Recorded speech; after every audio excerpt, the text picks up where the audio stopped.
Hey everybody, I want to introduce you to someone. I'm not sure if you've ever heard of him, but this is Bob. This is, you've grown things for 50 years Yes. professionally. Yep, professionally. So this is Uncle Bob. Bob's your uncle. Everybody has Uncle Bob. Seriously, I have an Uncle Bob. Thanks for joining us. Okay, yeah, so we're going to talk about hydrangea today and the differences. So there's the mop head type of hydrangea, and then back here we have what's called a panicle. And the difference between is the mop head is large and flat on top. Panicles are cone shaped. The mop heads prefer a little shade, especially if you get something like Endless Summer that's got the big leaves, the big huge flowers. Morning sun is great, but it should be shaded by like 11. If they get stressed out, they're going to wilt daily and they won't want to bloom. Again, with the mop head types, you can do a pretty heavy prune on them each year, cutting them back to like what you would do a rose, about this height. The panicle differ that way. They will take sun because they have smaller leaves, and not quite as much pruning. Now, do you need to prune? Yes. If they get too big and too woody, they start to get these legs on them that'll be bare, so you need to every once in a while take it down some. Not every year, as you can with mop heads, maybe every 3 years.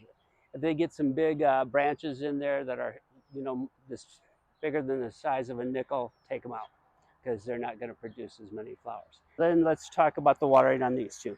Again, once a week, no more. Everybody drowns their plants. Just because it's wilting does not mean it's dry, especially with the mop heads.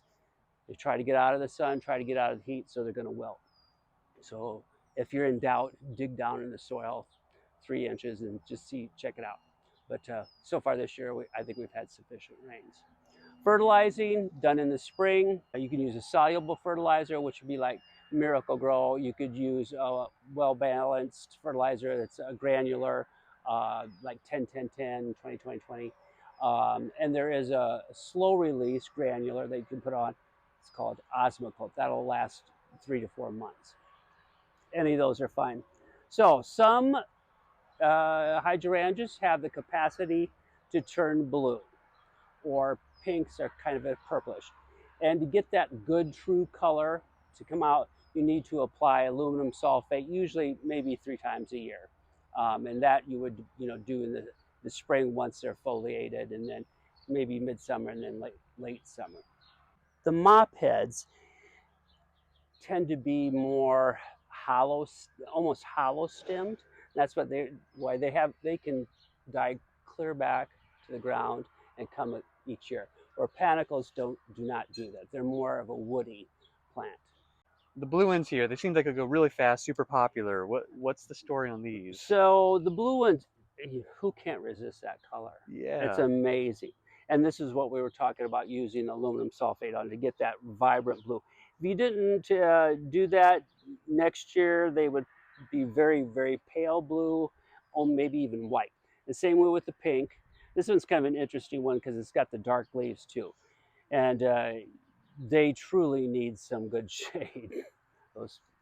They burn really easily. And then one other one that we haven't talked about, again, it's a panicle, but it's a huge panicle. This is an oak leaf.